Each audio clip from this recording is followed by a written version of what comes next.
عبداللہ بن مسعود رضی اللہ عنہ فرماتے ہیں کہ رسول اللہ صلی اللہ علیہ وسلم نے ارشاد فرمایا جب اللہ تعالیٰ کسی بندہ کے ساتھ بھلائی کا ارادہ فرماتے ہیں تو اسے دین کی سمجھ عطا فرماتے ہیں اور صحیح بات اس کے دل میں ڈالتے ہیں۔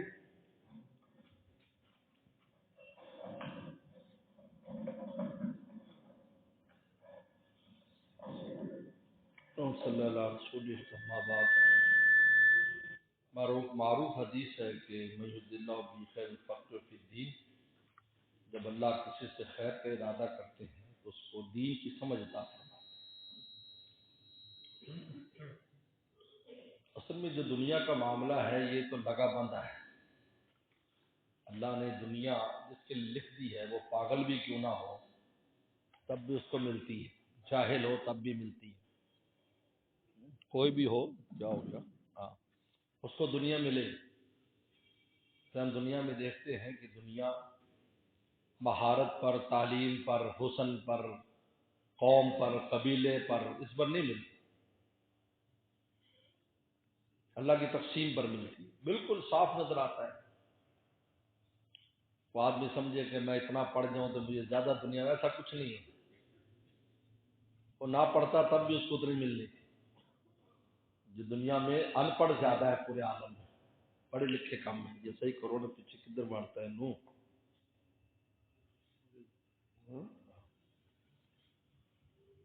ان پڑھ زیادہ ہے دنیا میں۔ ہم پنجاب ہی کو لے لیں، پنجاب کی زیادہ آبادی گاؤں میں رہتی ہے، گاؤں میں زیادہ پنجاب کی آبادی کی کر رہے تو پنگے کیوں دے رہے انہوں ہیں؟ کیا کر رہا ہے بندر؟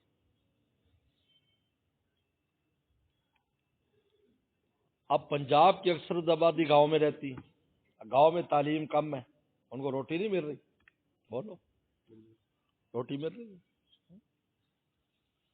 اس لیے جو دنیا کا معاملہ ہے اس کا مدار اس پر نہیں ہے کہ آپ کے ساتھ اللہ نے بہت خیر کا ارادہ کیا اس لیے دنیا زیادہ دے دی، ایسا کچھ نہیں۔ دنیا کا زیادہ ہونا یہ کوئی خیر کا ارادہ نہیں کہ اللہ خیر کا ارادہ کر رہے، بلکہ آزمائش بھی ہو سکتی ہے اور بہت سے معاملات اس میں ہو سکتے ہیں۔ حدیث شریف میں آتا ہے کہ اگر مچھر کے پر کے برابر بھی حیثیت ہوتی دنیا کے اللہ کے ہاں تو کسی کافر کو ایک پانی قطرہ بھی نہ ملتا، پانی کا قطرہ بھی نہ ملتا۔ یہ تو لگا بندہ معاملہ۔ البتہ ہوتا یہ ہے کہ رزق حلال ہوتا ہے، صحیح طرح کمایا جاتا ہے، اس سے خیر و برکت ہوتی ہے۔ خیر و برکت کا مطلب یہ ہے کہ وہ جو دنیا ملے گی وہ اچھے کام میں استعمال ہوگی، ضائع نہیں ہوگی، یہ استعمال صحیح جگہ ہو جائے گی۔ یہ اس سے کھانا لوگے، اس سے صحت ملے گی، دوا لوگے، شفا ملے گی، اولاد پہ خرچ کرو گے، اولاد اطاعت گزار، آنکھوں کی ٹھنڈک بنے گی، بیوی پہ خرچ کرو گے، اطاعت گزار ہوگی، آپ کو جو نا وہ راحت ملے گی اس سے۔ یہ ہوتا ہے، یہ نہیں کہ بڑھ جاتی ہے، ایسا کچھ نہیں ہے۔ برکت اس کا نام ہے قلیل الشیء کثیر النفع، چیز تھوڑی ہے فائدہ زیادہ ہو گیا، یہ اس کو کہتے ہیں۔ تھوڑی چیز ہے لیکن نفع بہت ہو گیا، فائدہ بہت ہو گیا، یہ برکت ہے۔ برکت چیز کے بڑھنے کا نام نہیں کہ زیادہ ہو جائے۔ اس لیے برکت کا تو عجیب نظام ہے، سود دیکھنے میں بڑھوتری ہے، اور قرآن کہتا ہے کہ اللہ تعالیٰ یمحق اللہ اور ربا، اللہ اس کو ختم کر رہے ہیں، اب بڑھ نہیں رہا، اللہ کہتے گھٹ رہا ہے۔ وہ یربی صدقات، زکوٰۃ خیرات دینے میں کمی آ رہی ہے آپ کے مال میں، لیکن اللہ فرماتے کہ بڑھ رہا ہے۔ کیا ہے؟ دیکھو ہماری عقل میں آنے والی بات ہے کہ ایک آدمی لاکھ روپیہ دے اور اس سے 1,20,000 لے لے، بظاہر تو بڑا ہوا ہے، اور ایک آدمی لاکھ روپیہ ہو اور 2,500 اس میں سے زکوٰۃ دے دے تو کم ہو گیا۔ اللہ فرماتے نہیں، یربی صدقات، صدقے بڑھتے ہیں، سود گھٹتا ہے۔ یہ کیا ہے؟ اس لیے کہ وہ جو سود والے پیسے ہیں وہ گلے پر بھی پڑ گئے، کام بھی کسی نہیں آئیں گے، وہ بالآخر تمہیں تباہ و برباد کر دیں گے، تمہاری جو تھوڑی بہت پونجی ہے وہ بھی ختم کر دیں گے۔